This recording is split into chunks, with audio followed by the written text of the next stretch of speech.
بسم اللہ الرحمن الرحیم۔ السلام علیکم عزیز طالبات کلاس 9th۔ بچوں آپ لوگ پڑھ رہے تھے پاکستان کی نظریاتی اساس۔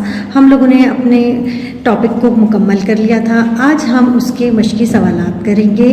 بچوں آج جو ہے ہم سب سے پہلے اپنا خالی جگہ پر کریں گے۔ پہلا سوال ہے ہمارے پاس مندرجہ ذیل عبارت میں خالی جگہ موضوع الفاظ سے پر کریں۔ تو پہلا ہے نظریے کا لفظ عربی زبان کے لفظ ڈیش سے بنا ہے، نظر سے بنا ہے۔ پھر ہے اسلام ایک مکمل ڈیش ہے، تو مکمل ضابطہ حیات ہے۔ اسلامی ریاست میں اقتدار اعلیٰ کا مالک ڈیش کی ذات کو مانا جاتا ہے، اللہ تعالیٰ کی ذات کو مانا جاتا ہے۔ علامہ اقبال نے برِ صغیر کے ڈیش کے لیے الگ وطن کا مطالبہ پیش کیا، مسلمانوں کے لیے الگ وطن کا مطالبہ پیش کیا۔ قائد اعظم ڈیش نظریے کے حامی تھے، دو قومی نظریے کے حامی تھے۔ اسی طرح سے دوسرا سوال ہے ہمارے پاس، سوال نمبر 2 ہے غلط اور صحیح بیانات کی نشاندہی قوسین کے اندر بالترتیب غین اور صاد لکھ کر کریں۔ آپ غین اور صاد لکھیں، غلط کے لیے غین اور صحیح کے لیے صاد لکھیں، یا پھر جس طرح سے میں نے یہاں پر ٹک اور کراس لگایا ہے آپ اس طرح سے بھی لکھ سکتے ہیں۔ تو دیکھیں پہلا ہے نظریے کو تصور بھی کہتے ہیں۔ جی ہاں بالکل، نظریے کو تصور بھی کہتے ہیں، تو صحیح ہے، اس کو ٹک لگائیں گے۔ اس طرح سے انگریز دور حکومت میں مسلمانوں کا معاشی استحصال کیا جاتا رہا، بالکل صحیح، اس کو بھی ہم نے صحیح کا نشان لگانا ہے۔ تیسرا ہے ہندوؤں میں ذات پات کا کوئی تصور نہیں، تو یہ تو غلط ہے، آپ پڑھ چکے ہیں کہ ایسا نہیں ہے، تو یہاں پہ آپ نے غلط کا نشان لگانا ہے۔ پھر ہے اسلامی نظام حیات میں مساوات کو بہت اہمیت حاصل ہے، بالکل صحیح، آپ نے اس کے اوپر ٹک کا نشان لگانا ہے۔ اسی طرح سے ہے اسلامی قوانین کی بنیاد احترام انسانیت، آزادی اور سماجی انصاف پر مبنی ہے، تو یہ بھی صحیح ہے، اس کو آپ نے ٹک کا نشان لگانا ہے۔ پھر علامہ اقبال کے خیال میں دین کے بجائے محض وطنیت کی بنیاد پر قائم کی گئی ریاست کمزور ہوتی ہے، تو یہ بھی صحیح ہے، اس کو آپ نے ٹک لگانا ہے۔ ان کی نظر میں وہ صحیح کہتے تھے، وہ یہی سمجھتے تھے کہ خالی وطنیت کی بنیاد پر جو ریاست قائم کی جائے وہ صحیح نہیں ہوتی، تو اس کے اوپر بھی آپ نے ٹک لگانا ہے۔ اچھا بچوں یہاں تک یہ ہمارے خالی جگہ اور صحیح غلط کی نشاندہی کرنا تھا، وہ کام کمپلیٹ ہو گیا۔ اس کے بعد آ جاتا ہے مختصر سوالات کے جوابات۔ پہلا سوال ہے دو قومی نظریے سے کیا مراد ہے؟ دو قومی نظریہ ہم پڑھ چکے ہیں، لیکن بہرحال اس سوال کا جواب آپ کو بک میں صحیح سے نہیں ملے گا، وہ میں آپ کو بورڈ پہ لکھواؤں گی۔ جبکہ دوسرا سوال یعنی اسلام کے بنیادی عقائد کون سے ہیں، یہ میں آپ کو بک پہ نشان لگوا رہی ہوں۔ آپ کے پیج نمبر ہے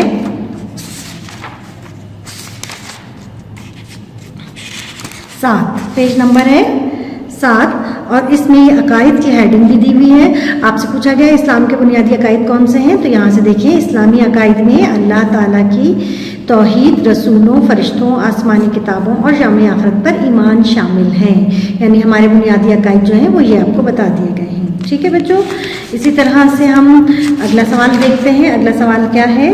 اگلا سوال ہے نظریہ پاکستان کے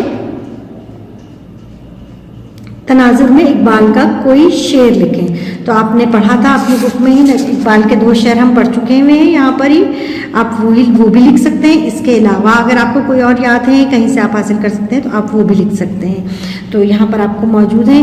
ایک ہو مسلم حرم کی پاسبانی کے لیے نیل کے ساحل سے لے کر تاب خاک کا شغر، یہاں یہ بھی آپ لکھیے، اور دوسرا نیچے آپ کو دیا گیا ہے اپنی ملت پہ قیاس اقوام مغرب سے نہ کر، خاص ہے ترکیب میں قوم رسول ہاشمی، یہ 2 شعر آپ لکھ سکتے ہیں۔ لیکن اگر آپ اس کے علاوہ بھی لکھنا چاہیں تو کوئی سے بھی 2 اور شعر لکھ سکتے ہیں۔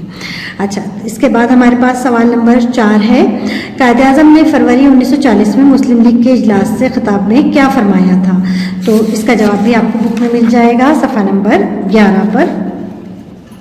دیکھیں یہاں پر آپ کے پاس کیا دیا گیا ہے، آپ رحمۃ اللہ علیہ نے فروری 1940 میں مسلم لیگ کے اجلاس سے خطاب کرتے ہوئے فرمایا، ہمارا مقصد بالکل واضح ہے، برطانیہ ہندوستان پر حکومت کرنا چاہتا ہے جبکہ گاندھی اور کانگریس مسلمانوں پر اپنا اقتدار جمانا چاہتے ہیں۔ ہمارا عزم ہے کہ ہم برطانیہ کو اپنے اوپر مزید اقتدار کرنے دیں، گے اور نہ ہی مسٹر گاندھی اور کانگریس کو، ہم دونوں کے اثر سے آزاد ہونا چاہتے ہیں۔ تو یہ آپ کے پاس سوال نمبر 4 کا جواب ہو گیا۔ اس کے بعد آ گیا ہے سوال نمبر 5، یعنی کہ مساوات کا کیا مفہوم ہے۔ تو مساوات کا مفہوم بھی آپ کو یہاں پر بک میں پیج نمبر 8 پر دیکھیں، ہیڈنگ ہے سماجی مساوات۔ تو آپ نے یہاں سے سٹارٹ کرنا ہے۔ اسلام میں حقوق کے لحاظ سے ذات پات کا کوئی تصور نہیں۔